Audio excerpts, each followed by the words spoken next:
All right, so we continue the hike. Saw a beautiful blue little salamander scurrying across the trail. And just before that, I saw this huge black dog absolutely crashing through the forest, except I didn't see that it was a dog up until it kind of came through the stand of trees we were in, and discovered it was just a guy out hiking with his two huge black dogs. And I thought, whoa, what's the only thing worse than coming up on a bear standing still while you're out hiking by yourself in the woods? And I think the answer to that would have to be coming up on a bear running through the woods as you're hiking in the woods all by yourself. So, all right, we continue. Here's where we're at. We got really nice kind of second growth trees here. As near as I can tell, this place was logged in the probably late 1800s, maybe mid to late 1870s, 1880s. And probably once more again after that. And then by the, 30s or 40s or thereabouts, this land was all protected. So I think this is all probably about 80 or 100 years old, this stand of trees. Beautiful, beautiful. All right, I'm gonna get back to hiking.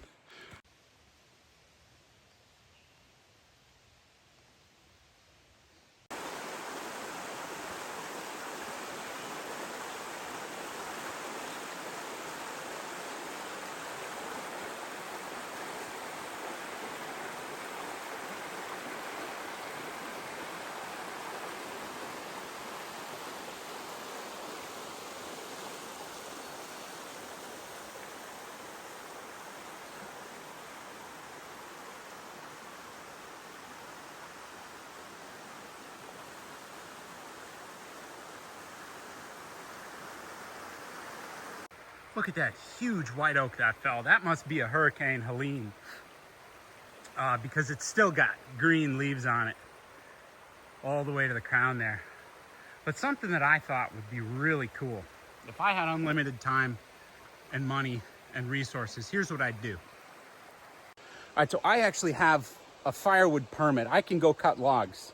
Well, you technically have to have the piece of paper on you when you go cut the logs, and so I couldn't do it right now because I don't have my piece of paper, but I could come back with it and I could section out that white oak log, and then I wonder if there's enough water that you could drop it in the creek and float it all the way back down to where I parked, because there's a creek. This creek actually goes right all the way back to where I parked. I'd like to give that a shot. I mean, I probably wouldn't start with logs that would come off of that big white oak, but I have floated some smaller logs down that creek, and there's enough water to get some good sized logs. But man, I tell you what, it's just a shame to see that beautiful white oak fall. But here, I want to show you what an oak tree like that falling does to the forest. All right, so this isn't the camera. That area over there is just really shady.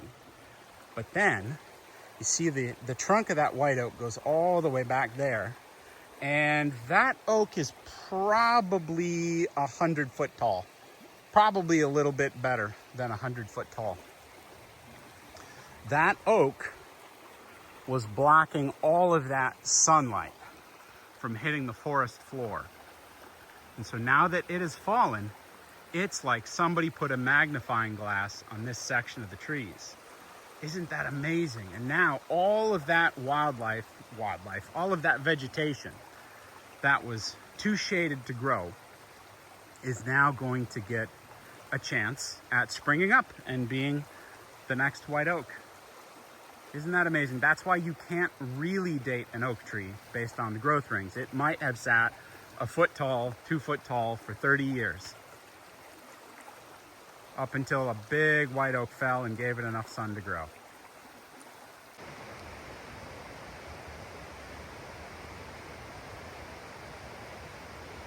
All right, this is one of my favorite parts of the hike. We're going along this outcropping here. I gotta be mindful of my footing because it is pretty sloped. But look at that. Isn't this amazing?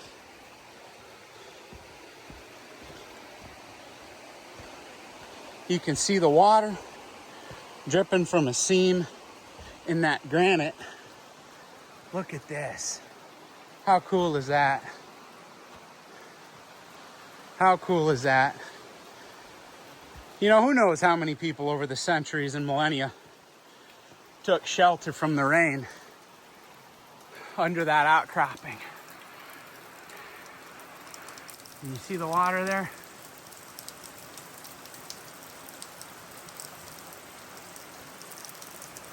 Dripping all the way down.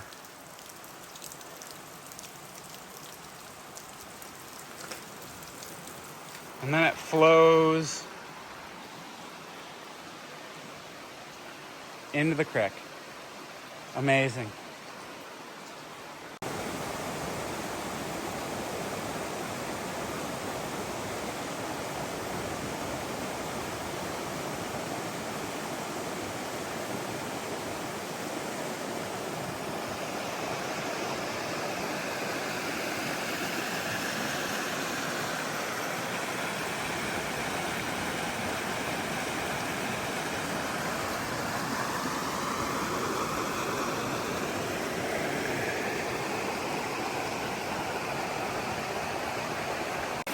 Wow, all right, this is really cool.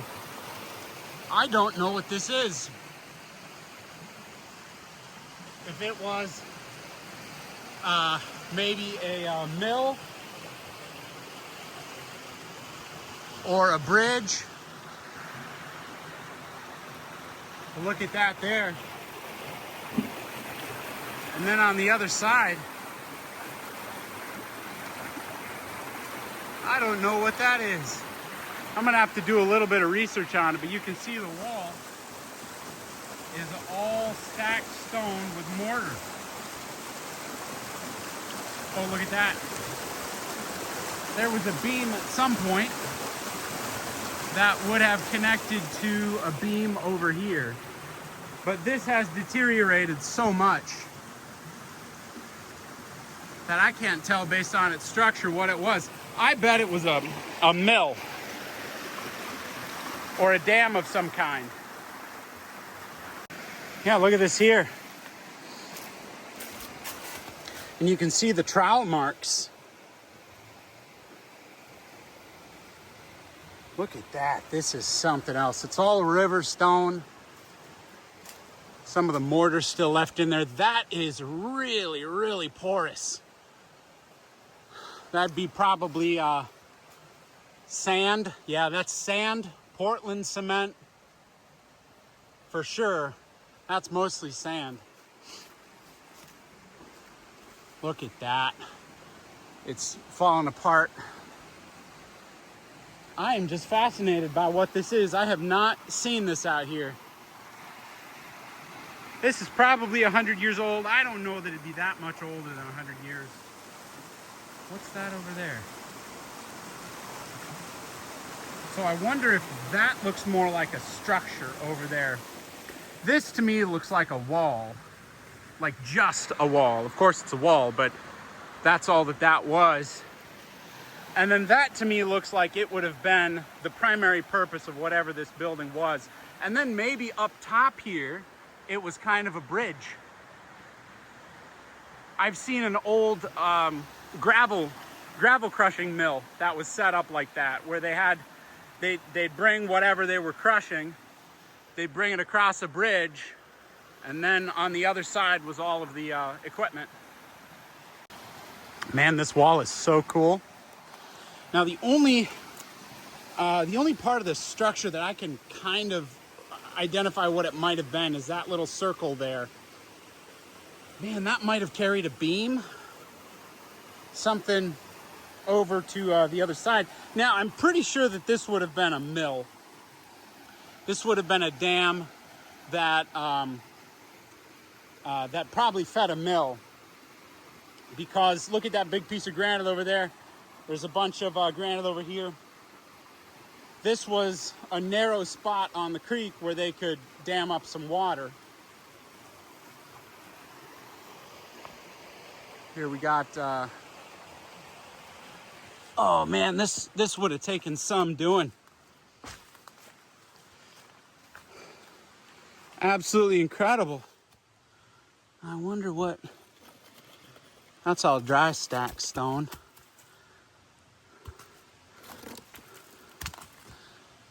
Huh. Now what is that?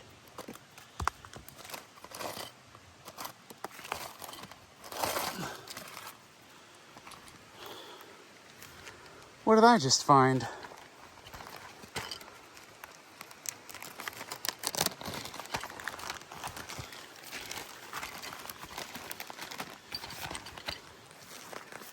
See if I can.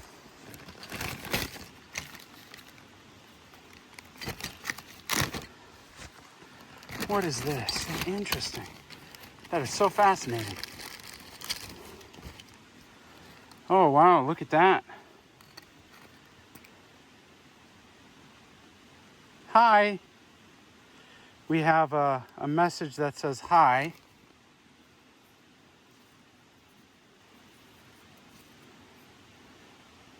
Hi, Sarah. CG 2023. Well, we'll fold it back nicely because it said hi on the outside. I want to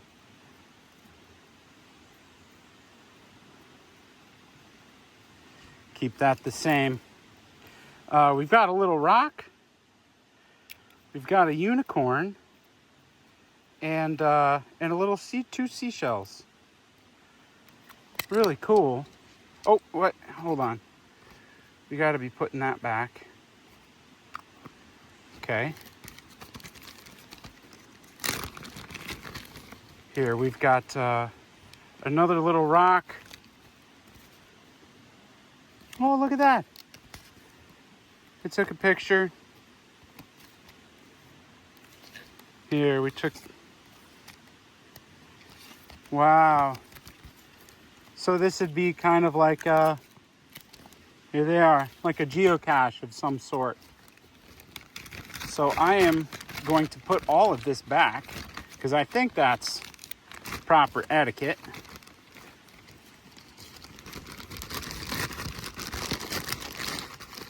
Sarah from 2023. All right. Oh, wait. We want to get a good seal there. There we go. I'm going to try to be kind of careful with that. All right. Let's see. Okay. All right, back in you go. Back in you go. And we'll put maybe that there. And I think maybe that there. And I don't know if they wanted this to be found. I'm just so snoopy that I found it. Here we go. All right, there we go. All right, I think I actually hit it better than when I found it. But look. Oh, I just biffed it so hard. Wow. Right on my wrist too. And that's how stupid injuries happen when you're out in the wild. I could have snapped my wrist and been in a pickle. I'd be fine, but... Oh, sure enough. Let's do a little exploring. Yep, so here we go. So you see how much slower and flatter that is? That right there is the entrance to the falls. And so they were damming up water. I don't know for what purpose. It could have been a grist mill. It could have been for creating, gravel, rock crushing. I just have no idea.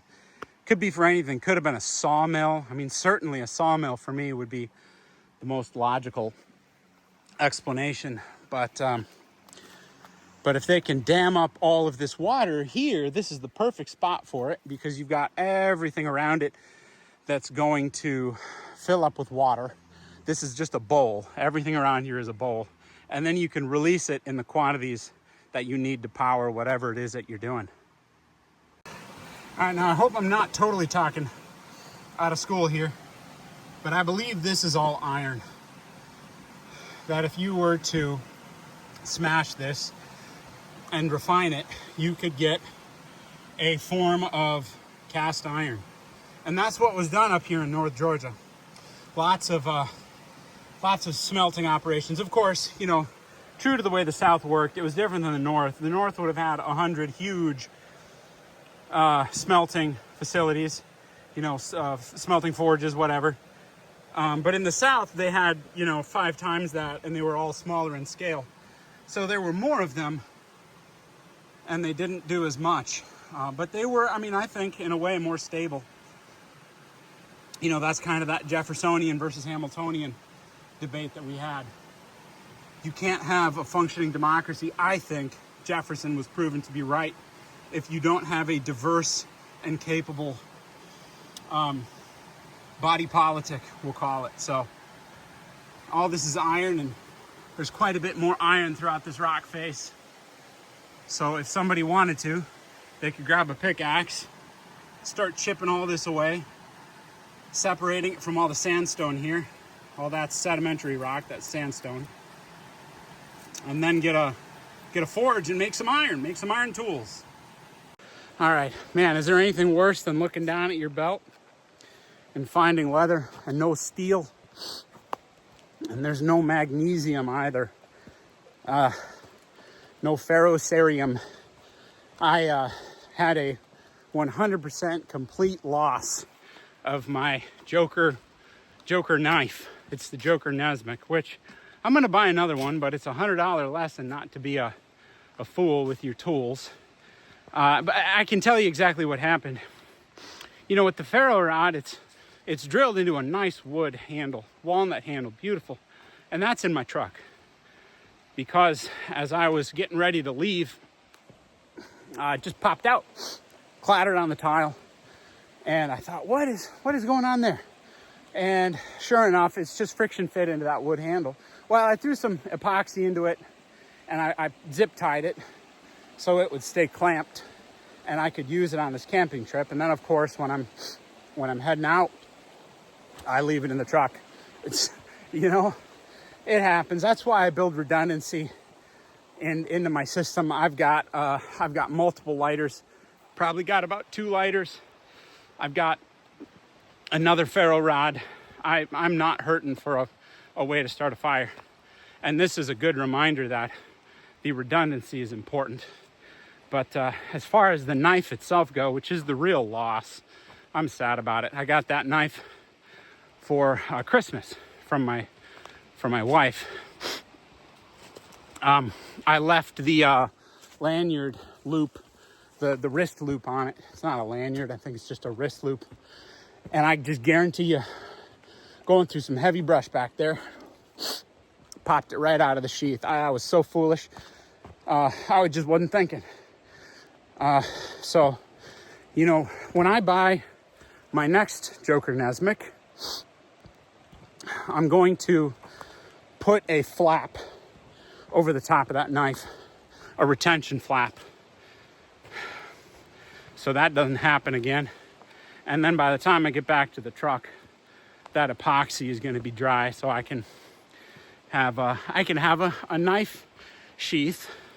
I can have a nice knife sheath for my ferro rod. Golly, just incredible. You know, what are you going to do? What are you going to do? So I guess I'll just have to get another one and be smarter. This is my favorite swimming hole. It gets to about 5 foot deep, where the water is dark under that tree. It's just gorgeous. Crawfish swimming all over. Little brook trout. I remember we came out a few years ago, and for Mother's Day, we found some heart-shaped rocks and then flattened them on rocks along that bank. Flattened both sides of the rock to give to my wife for Mother's Day. This is so beautiful. Shaded, They don't make swimming holes better than this. Oh my goodness. And if they do, I want to see them. I'm gonna swim in here on my way back. Little slice of heaven.